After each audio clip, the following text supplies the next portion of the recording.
Classical music becomes a lifeline in Bolivia. Voices for Bolivia is bringing hope and resources to the nation's elderly community, proving that compassion can truly strike a chord worldwide. Here's our Natalia Santeliz. Hello, everybody. I am Natalia Santaliz, and as we conclude the Hispanic Heritage Month, it's important to reflect on the power of the diaspora, those who leave their home countries yet continue to carry their culture, traditions, and values wherever life takes them. That is exactly the story of soprano Sheleng Hughes. Not only is she an accomplished opera singer, but she also is the founder of Voices for Bolivia, an international nonprofit organization that uses classical music to bring relief and dignity to impoverished elderly communities. In this occasion, we have the privilege of speaking with her about her artistry, her mission, and the ways music can truly change lives. Shelane, welcome and thank you for joining me. When did you first discover your purpose or calling, both as an artist and as someone who wanted to give back through music? So when I was in Bolivia, I used to be a folk dancer and a folk singer, and so performing was always a part of my life. And I think, as you know, us Hispanics have in our roots and in our blood a love for culture, because in our cultures, it doesn't matter what country we come from, it is the food, the music, the dancing, it's all interconnected, and all of that art is part of how we are, right? So, kind of that the musical side of my culture was always with me. I went to study to New York City, and that I think changed my life and also gave me a lot of perspective, because being so far away from home and dedicating myself to an art form that seemed so foreign to my roots was many times really difficult. I felt very selfish when I was practicing how to make the perfect notes, how to make the perfect vowel. And as much as I love it, and it is my passion, and I love to sing and perform, I've started to feel more and more disconnected from where I came from. And a way to bridge those things for me was to always remember that I can give back. Historically, classical music has often been associated with the elite and exclusive social circles. Yet here you are, breaking that stereotype by bringing it directly to impoverished communities.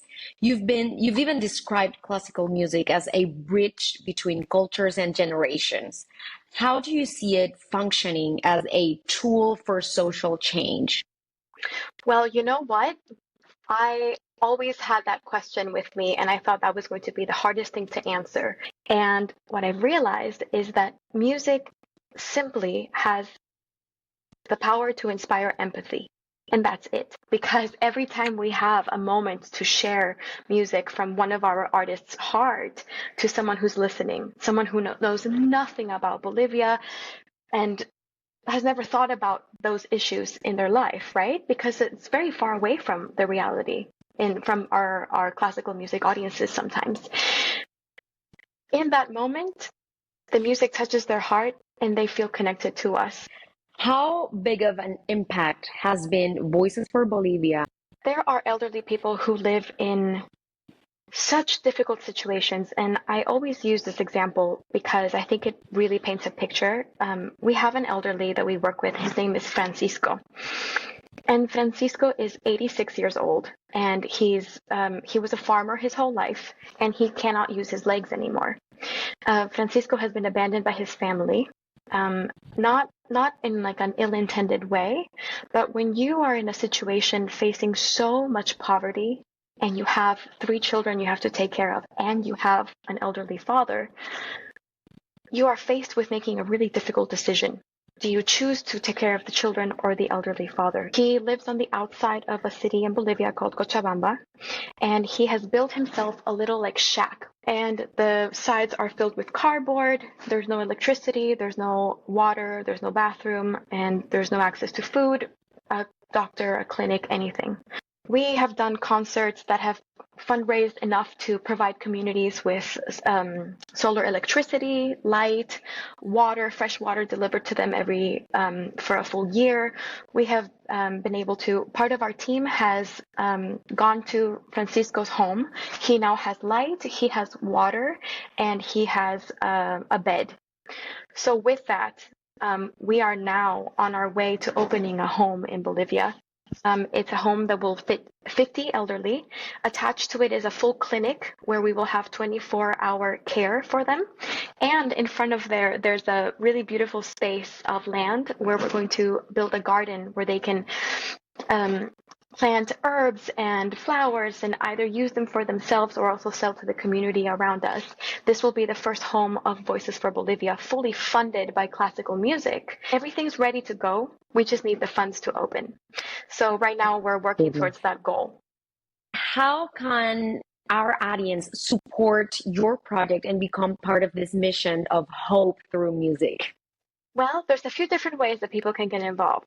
So our main source of fundraising is our concerts. We put up concerts all over the world. We bring artists of the highest qualities and we share classical music with them. On Voices for Bolivia, you can find us on all of the social media platforms at Voices for Bolivia. That's it. And our website is voicesforbolivia.com. And as far as me, my name is Shalene Hughes Camacho, and you can find me like that anywhere as well. Thank you so much, Shalene. Wishing you all the best. This is Natalia Santaliz reporting from Mayagüez, Puerto Rico.